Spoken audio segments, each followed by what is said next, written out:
And here's a different fish. And they're like looking at it going,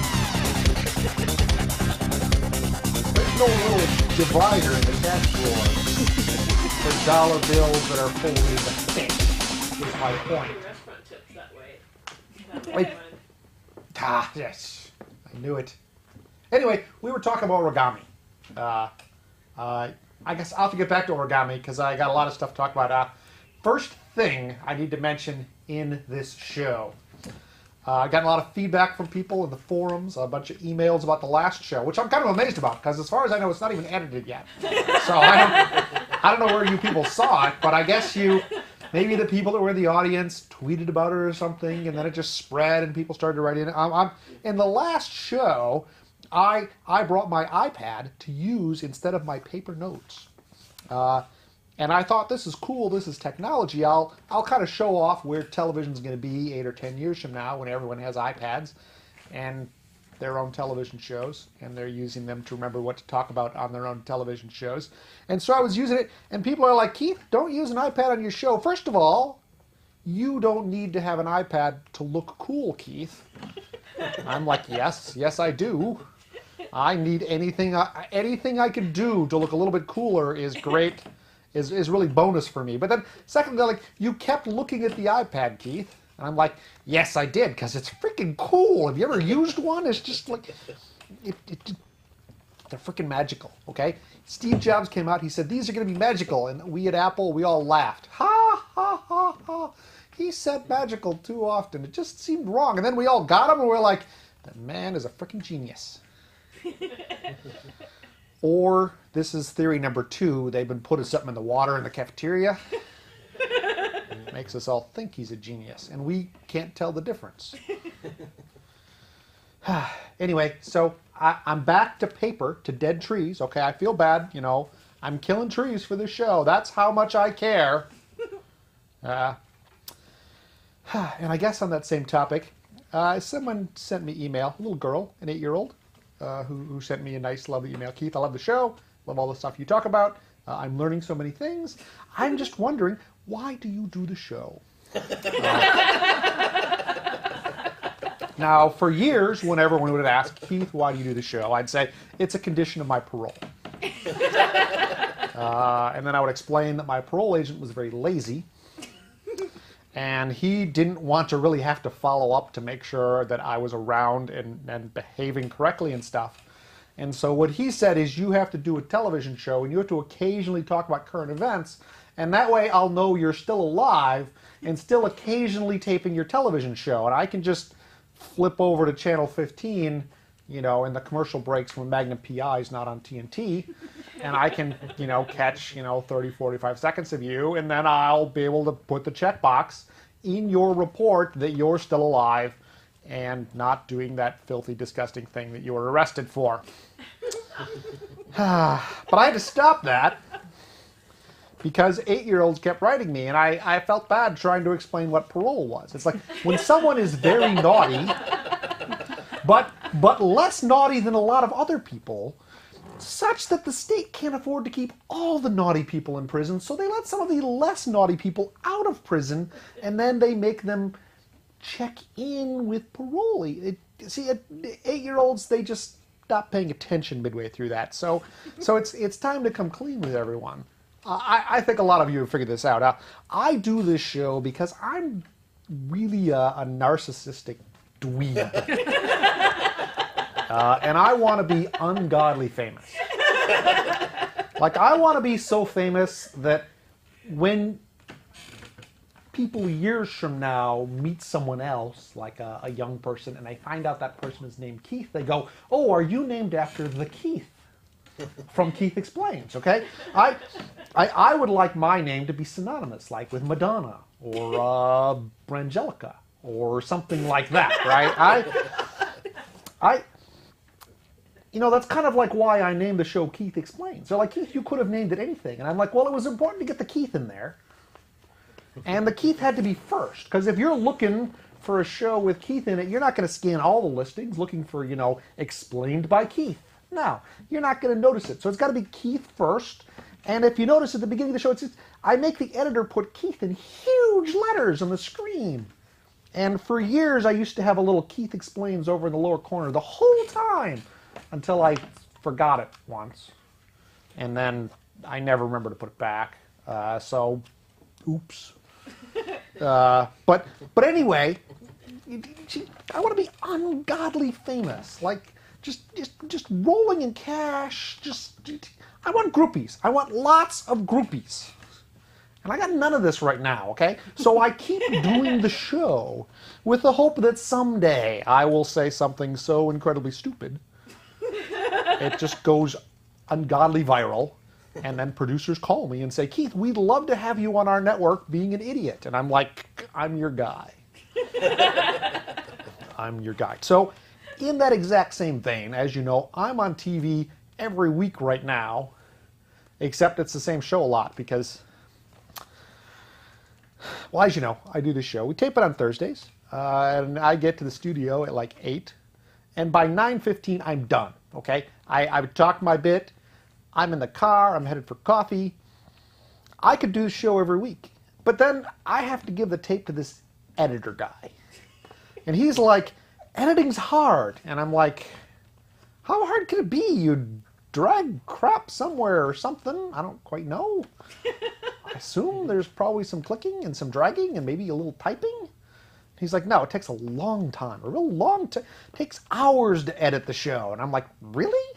He's like, yeah, hours and hours to edit the show. And I'm like, okay. So we managed to get like one show a month done, if we're lucky, out of this guy, this editor dweeb. So we were trying to think, and by we I mean someone else. Like, how could we get Keith on TV more?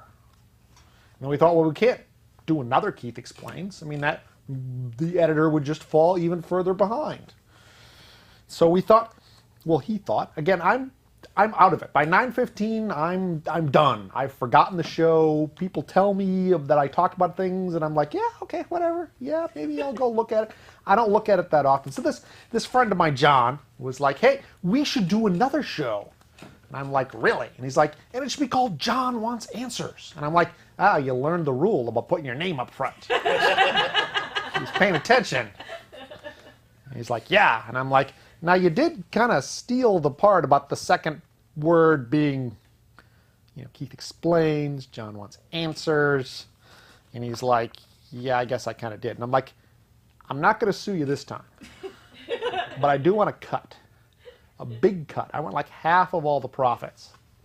He's like, you can have half of all the profits. So so now, not only will you be able to see Keith explaining things, you'll be able to see Keith answering things with this guy named John. And really, I don't think John's going to be on the television much because, again, it's John Wants Answers, right? John's going to ask a question, and then the director's going to cut to me, and I'm going to talk for as long as I can. And if you've watched this show, I think you know I can talk a long time. I could talk for 28 and a half minutes. I mean, I think, here's my prediction about the first John Wants Answers. The TV's going to come up, and we're doing it live, okay? So I can do anything on TV, and they can't fix it later. Like, we got rid of this editor guy. So the TV's going to come up, and there's going to be John, and I assume me sitting there. And John's going to say, hi, welcome to John Wants Answers. Keith, good to see you here tonight. How are you? And then it's going to be 28 minutes and 15 seconds of me talking. Because I can stretch how are you doing tonight into 28 minutes and 15 seconds without a problem. I can do it 3 months in a row. And I will just never leave a time to cut back. I mean, I will see John trying to cut in, like, yes, and I'll just keep going. I'm just going to keep going. It's going to... Eventually, we'll have to rename the show to John Intros Keith, is what I think it should really be called. So it starts next Thursday, June 10th, okay? And that idiot editor's not going to have finished this show by then, so you will have already seen and been enraptured. You're probably watching YouTube videos and clips of this by then, of the fabulous John Wants Answers show with Keith. Where was I? See, that was just the first piece of paper. Man, I thought I'd be through that in like a minute and a half. So I guess the big news in my life lately is week and a half ago we went to Maker's Faire. I've talked about Maker's Faire in the show before because it's freaking cool. And I, as always, try to do anything that's freaking cool because I hope it rubs off. Some big way Maker's Faire. It's up in San Carlos or San Mateo or San something. When I lived in Wisconsin, I didn't know everything in California was named San something. And now I've lived in California for 20 years, and I still don't know why everything's named San something. They're like, it's Saint. And I'm like, really? Why wouldn't they just use the word Saint then? I mean, you don't need a whole other word for a word you already got. Anyway, so it's up the peninsula somewhere. They have it once a year. Here, they have it other times, other places. And it's getting, first of all, it's getting crowded. Like the first year we went, it was nice because you could walk around and talk to people, and it wasn't full, so you weren't constantly bumping into other people who were trying to walk around and talk to people, getting in my way. It didn't work this year because it was really full, because I assume I keep going on TV and talk about how cool it is. So it's probably not true, but maybe I'm the sole reason this thing is successful. Although, I doubt it.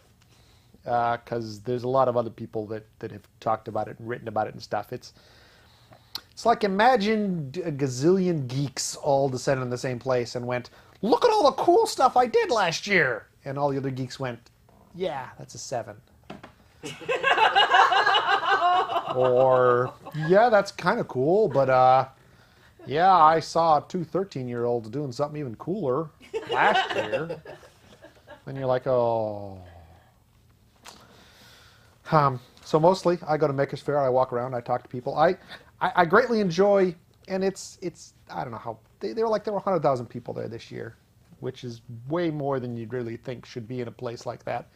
And just hundreds and hundreds of little booths with people. And I mostly enjoy talking to people at the really tiny booths. Because like the bigger booths, you know, there's some company or there's some group that's actually official and they've decided what their story is. Whereas there are all these really small booths of people that were like, hey, I've done something cool, maybe I can show it off. And then they get a booth, and then they sit there for 2 days straight and they show it off. And by Sunday, they're tired of showing it off. Because they've said everything they think they know about it to everyone. And you kind of walk by and you go, hey, what you got? And then they start in on their spiel, and then I jump. So like I got there on Sunday, and there's a guy, there are these little glasses. They have little LEDs that flash. And you put little things in your ears, and it plays music. It's like, it reprograms your brain. And I'm like, wow.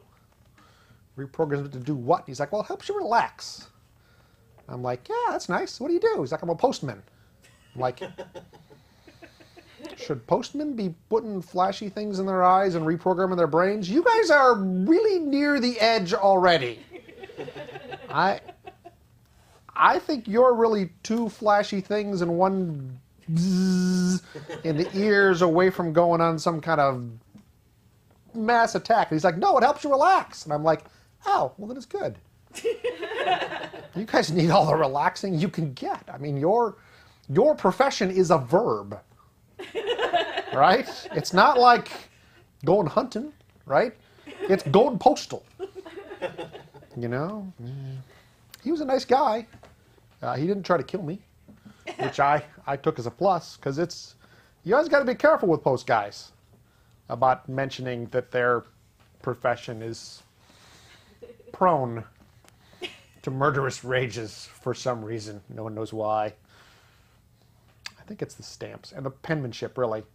I mean, back in the 30s and 40s, you didn't hear about postmen going crazy, and the 30s and 40s people had good penmanship.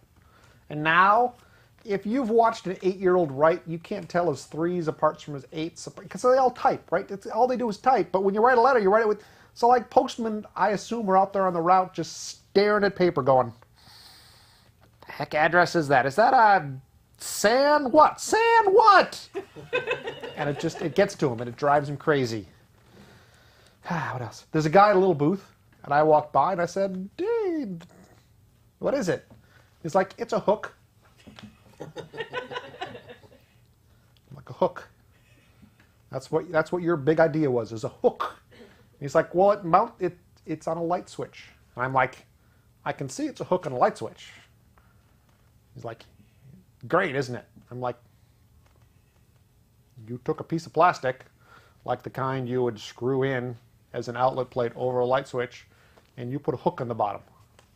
He's like, yeah, I did it on my 3D printer last week. And I'm like, you were grasping for ideas, weren't you? And he's like, yeah. And I'm like, let me guess. You signed up for the booth like 3 months ago, and you had a different idea, and it didn't work, right? And he's like, yeah.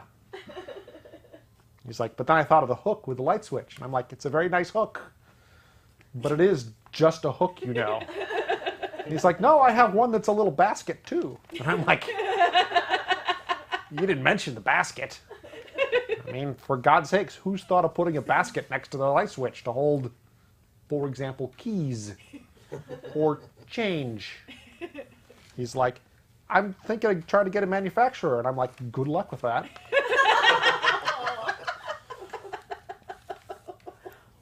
He's like, but I printed them on my 3D printer. I'm like, good thing they're good for something. Okay, they got an aisle of 3D printers at Maker's Faire, okay? And I go to this aisle every year, okay? And I'm fascinated with the 3D printers. Because, like, every year there's this risk that Loretta's going to come home one day and find me sitting in the living room surrounded by the unassembled parts of a 3D printer, okay? I have been to 3D printer websites where you can buy the kits, and I have had my little mouse hovered over the buy. I have clicked the buy button and gotten to the checkout page where I have typed my address in, and then I'm like in the credit card field, enter your credit card, and I'm like, I don't need a 3D printer, but I do have a credit card. And all I have to do is type my credit card number and push that purchase button, and they'll send me one, okay? I don't know why. I mean, I'm sitting in the 3D printer aisle, and I'm watching, they're like, yeah, now look, we got a frosting attachment. You can make things out of frosting. And I'm like, man, think of how great that would be. I could sit in my house, and I could make things out of frosting with my 3D printer. I was like, but I'm already fat. I don't need to make anything out of frosting. Anything that encourages me to eat more frosting is bad. I'm like, well, we also have one that's ABS plastic. And I'm like, well, I wouldn't eat ABS plastic. So I suppose that's a little bit better, but what would I do with the 3D printer? And they're like, well, you could make things. And I'm like, I don't have time to make things. I'm too busy making 3D printers and putting them together, and then they'd sit in the garage. On the same topic, the other thing I saw there is they had a booth. They had, look, it's the Eggbot. And I saw Eggbot from kind of across the hallway, and I thought, what would an Eggbot be? It would be a robot made of eggs. So not a fearsome robot, because like the steel with laser bot, that would be scary, right? But Eggbot, you'd be like, I can break eggs really easy, so I'm not scared of it. It's not a robot made of eggs. It's like a little thing that can print on an egg. Like it can spin the egg, and it's got a little pen that can go back and forth. And they're like, you can design something, and then you can have this thing print your design on an egg. And I'm like, oh, like those really expensive Russian ones? I'm like, well, kind of. Those are done with wax and dipping in colors, but similar. And they're like, or you can also print things on ping pong balls. And I'm like, I'm sold. Because I got to admit, I didn't think of a lot of stuff I could print on eggs, but I can think of, well, not a lot of stuff I can print on ping pong balls, but if you put the two together, like print a couple things on eggs, print a couple things on ping pong balls, for God's sakes, I need one of these. And they're tiny. They weren't that huge either. They wouldn't take up a lot of space in my garage after I bought it and put it together and didn't use it.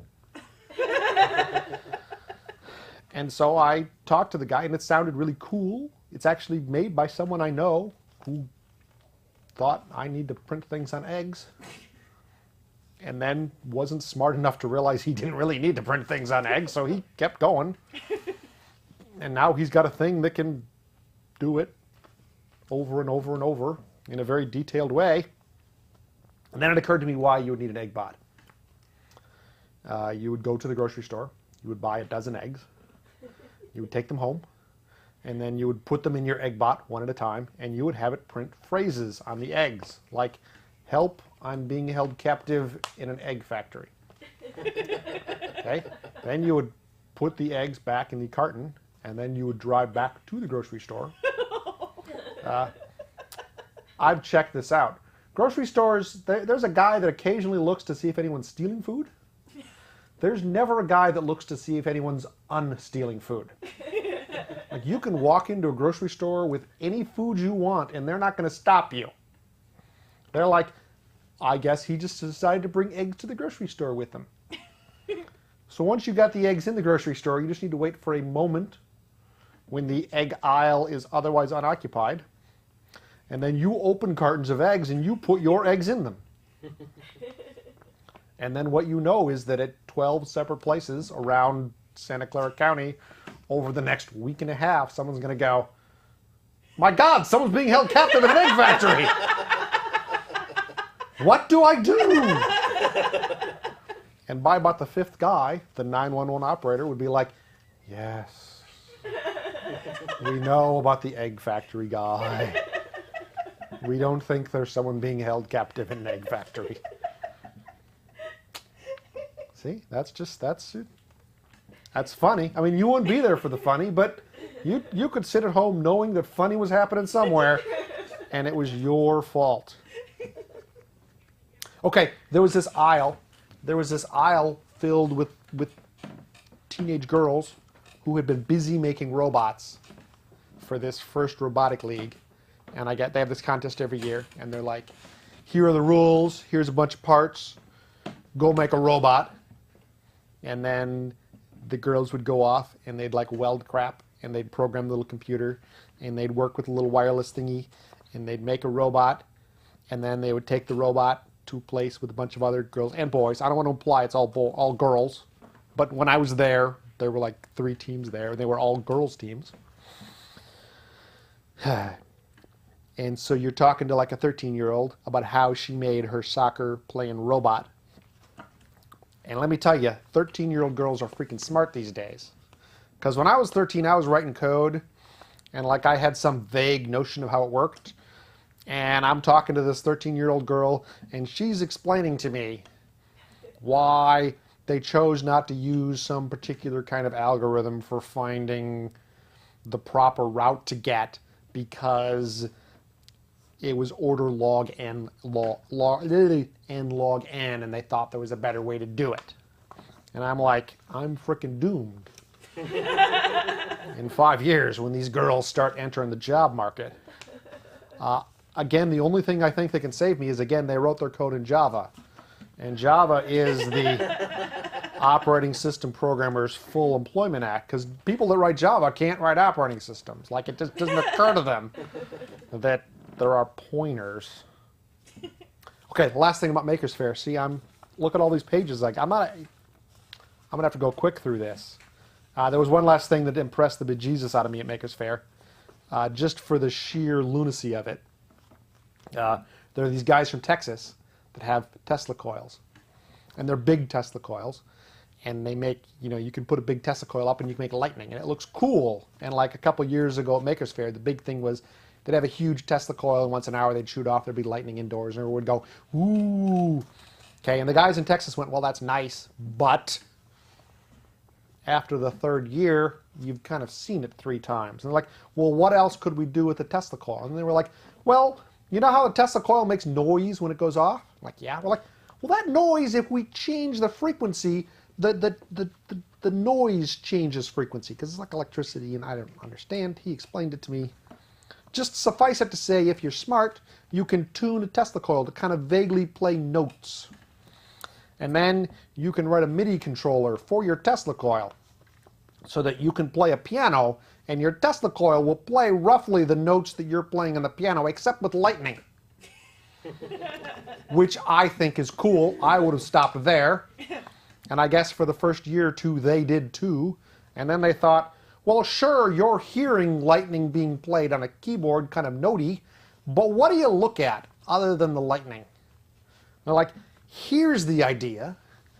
We'll take an idiot, we'll dress him head to toe in chainmail, and then he'll dance out in front between the two testicles so that the lightning strikes him over and over again while playing notes. Genius. Okay, someone else said, Keith, what's the deal with this oil spill in the Gulf of Mexico? And I'm sure by the time the show is edited, they will have fixed it, because BP is a competent company and would not allow a fuck-up of their own to spew oil into the Gulf over and over for week after week. So it's probably old news by then. But first of all, it's not a spill. Okay? It's a leak. Like, you can spill a glass of water, right? Because there's a fixed amount of water in the glass. Oops, I spilled it, the water's in the floor. But if you have a hose, and the guy at the other end of the hose turns it on, and then you point the hose at your floor, you don't have a spill on your floor. You have a hose pouring water onto your floor. Stop calling it a spill. It's a leak. It's got a 2,500 square miles of oil. And I was like, 2,500 square miles doesn't sound like a lot because it's just got a 25 at the front. You forget about that 100. It's a lot of oil, is my point. I got like a minute left. Look, I had all of this stuff to talk about with BP. And some of it might have even been funny. I doubt it. I doubt it. Okay, here's briefly, very briefly. I went and saw Iron Man 2. It's a good movie. I enjoyed it. But here's my point. There are too darn many superheroes. Because I'm watching Iron Man 2 and I keep leaning over to Loretta going, who the frick is this superhero? Legion of S.H.I.E.L.D., the crazy woman with the... There are like the big five superheroes, right? There's Superman, there's Batman, I guess there's Wonder Woman, there's Aquaman, he's barely a superhero, but I know I'm out of time. We're gonna do credits, okay? I'll keep talking, and the editor guy will just cut me off, because that's what he does, he cuts me off. Spider-Man is a superhero, kind of. Those Twilight vampires are not superheroes, I'm not sure what to think. Spider-Man, Batman. I got Batman already, I think. Technically there's Flash, although not anymore. Still good. Robin. Green Lantern. What's Green Lantern's power?